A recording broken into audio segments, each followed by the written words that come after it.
Bueno, 7:48 en la mañana. Agradezco la gentileza a la académica Carla Álvarez de conectarse telemáticamente con nosotros. Doctora, bienvenida, buen día. Les saludamos Belkis Sánchez y quien le habla Fabricio Vela. ¿Cómo le va?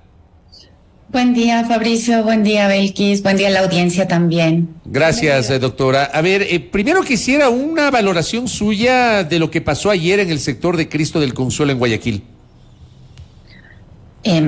Claramente es un atentado que tiene la intención de aterrorizar a la población, tiene un mensaje claro, ¿no? De provocar, o la intención clara de provocar terror, de provocar daños en la población civil. Es la primera vez que tenemos un atentado de esta magnitud, con estas características, y lo que busca es generar terror, producir mucho miedo para dar una señal de confrontación entre grupos que podrían ser de crimen organizado, que podrían ser bandas que disputan algún cargamento o alguna mercadería o deudas. Eso es incierto. Lo que hay es un mensaje de violencia y una intención de aterrorizar a la población. Doctora, bienvenida nuevamente, buenos días. Primeros reportes, diríamos así, dan cuenta de que este atentado iba dirigido a un ciudadano en un conflicto entre bandas, si se quiere, es lo que ha manejado, al menos la tesis que ha manejado el gobierno nacional. Y de otro lado, la lectura de un Estado fallido como tal en temas de seguridad en el país. Bueno, los indicadores de violencia, de delincuencia, de crimen organizado están subiendo tanto que, claro, es posible que hayan estas tesis del Estado fallido. Creo que esas tesis son como muy complejas porque revelan mucha debilidad institucional. El mismo gobierno está revelando esta debilidad institucional, pero creo que hablar de un Estado fallido es como generar una sentencia de defunción casi, y creo que no es lo adecuado. Creo que es necesario apostar a la institucionalidad, creo que es necesario hablar o pensar que el Estado tiene las capacidades, que necesita reorganizar sus recursos, sobre todo consolidar una estrategia de lucha contra la criminalidad, también de lucha contra la violencia o de reducción de la violencia, pero creo que es necesario apostar a la institucionalidad del Estado. No hay que dar estas sentencias de Estado fallido, porque el Estado tiene mucho que hacer y el gobierno tiene muchísimas estrategias por implementar todavía. Creo que hay que motivar a que eso tenga lugar y pueda dar frutos para una pacificación de la sociedad. A ver, esta parte sí me gustaría que usted profundice, porque claro, hay gente que dice Estado fallido. ¿Qué significa un Estado fallido y por qué usted dice no deberíamos hablar de esa tesis, doctora Carla Álvarez? El Estado fallido nos habla de un Estado incapaz de controlar una situación interna en cualquier circunstancia. Ahora estamos hablando de un tema de seguridad, entonces estamos diciendo que el Ecuador es incapaz de controlar el crimen organizado y la violencia en su propio territorio. Como decía, esta es una sentencia casi de defunción que nos hace decir, bueno, no se puede hacer nada, pues estamos viviendo en esta situación de caos. Creo que el Ecuador no ha llegado a ese límite por varias razones. La primera es una razón presupuestaria. Tenemos dinero en unas reservas internacionales, el Estado goza de unos recursos, además se ha subido las recaudaciones impositivas, tenemos un elevado precio del petróleo que está, bajando, pero tuvimos un muy buen momento de precio del petróleo. Hay dinero en las arcas fiscales. Ese dinero puede ser invertido en un cuerpo policial y también se puede dotar a los municipios, a otros actores locales de recursos para que podamos enfrentar la criminalidad, los niveles de violencia que estamos viviendo.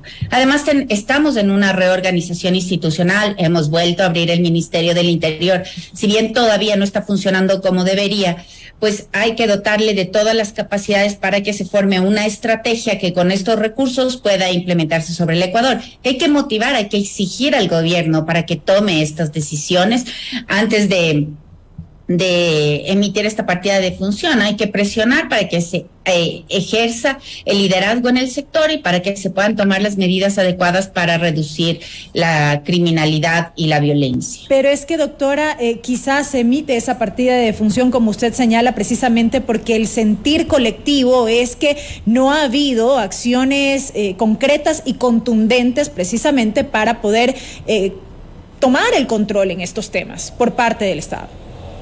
Sí, definitivamente, no hemos tenido un liderazgo contundente, no hay claridad, no hay una estrategia de seguridad ciudadana, de seguridad en general, que sea clara, que sea orientadora de las acciones, sí, pero no podemos cruzarnos los brazos y decir, bueno, no se puede hacer más.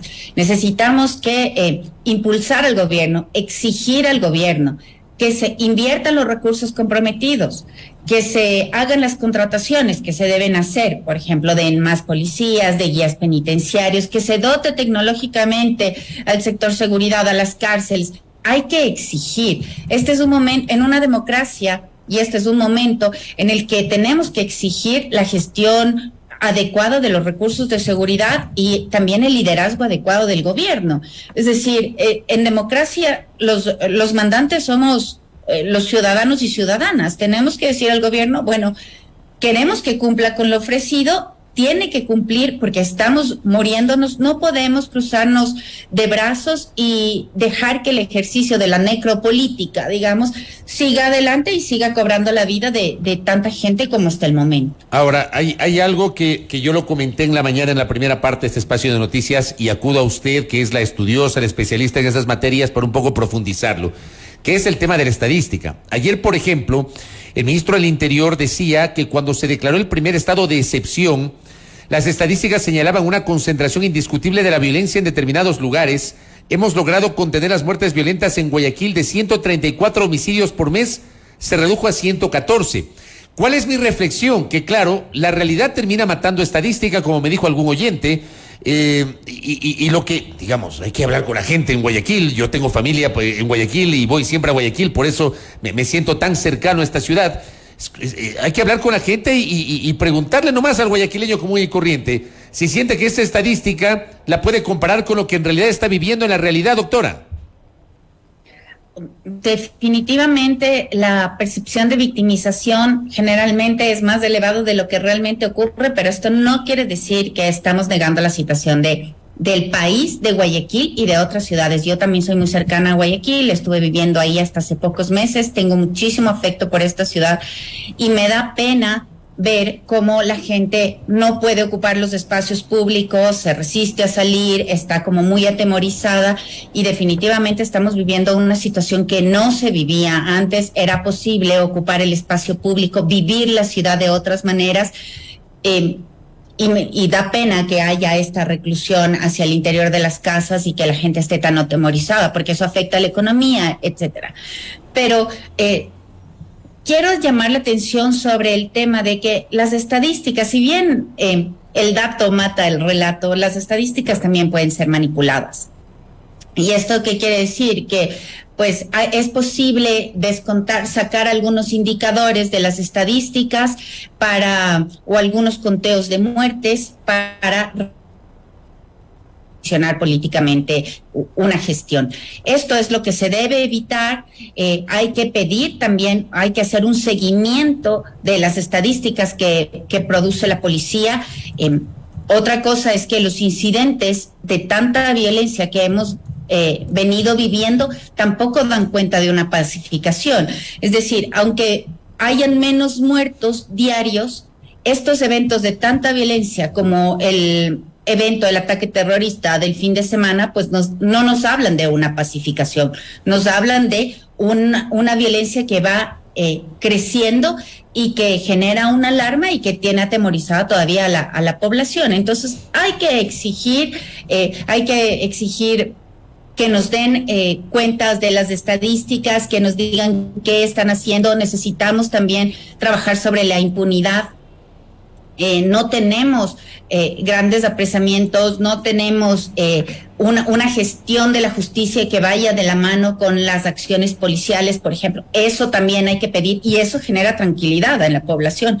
Y ahora mismo no tenemos una gestión de la justicia que nos tranquilice. Entonces, podría decir que hay una serie de factores que están fallando y que necesitamos que entren en operación. Necesitamos una estrategia clara para podernos sentir más cómodos y sentir como que la violencia se reduce y volver a volcarnos a las calles para ocupar el espacio público, para no vivir tantos muertos, etcétera.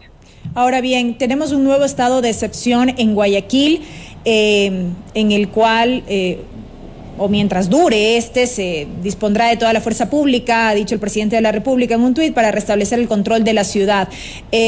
¿Cuánto abonará esto en medio de la realidad que vive no solo Guayaquil, sino todo el país? ¿Y qué se deberá esperar luego de que se cumpla este nuevo estado de excepción, tomando en cuenta los ejemplos que ha dejado estados de excepción anteriores decretados en el país? Definitivamente, desde mi punto de vista, los estados de excepción no han sido la panacea, no reducen momentáneamente la violencia, no cambian las condiciones estructurales ni de la violencia ni de la delincuencia, entonces son medidas paliativas. Y el problema es que el gobierno se ha llenado de medidas paliativas, de estrategias reactivas. Cada vez que ocurre un suceso, pues se reacciona con un estado de excepción, se da una notificación de que se va a tomar una medida, pero no estamos trabajando de una manera preventiva, es decir, de largo plazo y con una perspectiva como mucho más estratégica. Estamos siendo únicamente reactivos. Yo estaba revisando información para esta entrevista y lo que veía es que, claro, los indicadores mundiales muestran que las estrategias reactivas son muchísimo más costosas y mucho menos efectivas que las estrategias preventivas. ¿Qué se necesita para prevenir? Una adecuada inteligencia policial, civil, militar, etcétera, que nos permita identificar las condiciones de seguridad, las causas de la inseguridad. Necesitamos también trabajar focalizadamente en las regiones, necesitamos identificar pues los focos de inseguridad de acuerdo a la región, porque no se pueden tomar las mismas medidas en todas las regiones del país. Las condiciones geográficas, climáticas, de acceso de vial, son diferentes en cada región, entonces hay que focalizar estrategias en determinados puntos claves y definitivamente hay que tomar decisiones sobre evidencia científica, y esto son cosas que todavía el gobierno no muestra que está haciendo, no muestra una estrategia clara, no muestra decisiones sobre evidencia, está tomando todavía decisiones reaccionando a las crisis del momento. Y claro, así es como difícil tener resultados duraderos o cambios estructurales en la situación que estamos viviendo ahora mismo. Doctora, lo último, y con base en todo lo que usted nos ha expuesto, acaban de declarar otro estado de excepción. En Guayaquil, Durán y San Borondón declaran como zona de seguridad, va a durar 30 días, no limitan el derecho constitucional a la movilidad, a la libertad de tránsito, se dispone la movilización de Fuerzas Armadas, etcétera. Volvemos a lo mismo, o sea, otra vez un paliativo y no una medida estructural, doctora.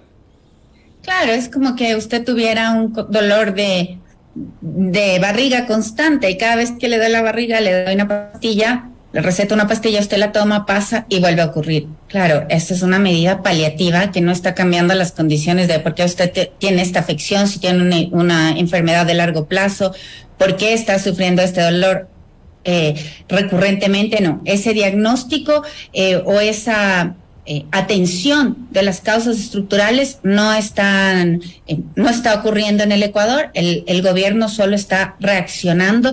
Todavía me parece que el gobierno tiene una retórica electoral, ¿no? Ofrece lo que va a hacer, dice, nos cuenta cómo va a venir, cuáles son sus estrategias, sus planes de futuro, qué va a hacer, pero materialmente todavía no concreta.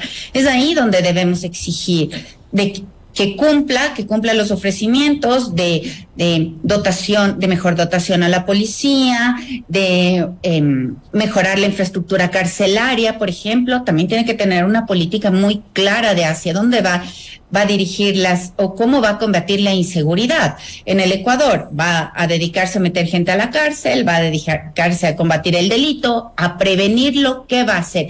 Todo esto o estos lineamientos no nos ha dado el gobierno todavía. Está esperando que explote una crisis para decir qué va a hacer. Y viene la siguiente crisis y dice qué va a hacer. Pues no está teniendo una posición estratégica, está siendo como muy lento para responder a las necesidades de seguridad de la población, mientras que el crimen organizado y la violencia actúan con una agilidad que está desbordando a las instituciones públicas. Entonces, es necesario que el gobierno empiece a tener una actitud más proactiva y más estratégica también. Correcto, doctora Carla Álvarez, gracias por el tiempo y por la gentileza. Estaremos monitoreando lo que está pasando a nivel de seguridad. Muy amable. Un buen día, hasta luego. Gracias a la doctora Carla Álvarez, académica, conversando con nosotros sobre los temas de la inseguridad que está viviendo la República. 8:04.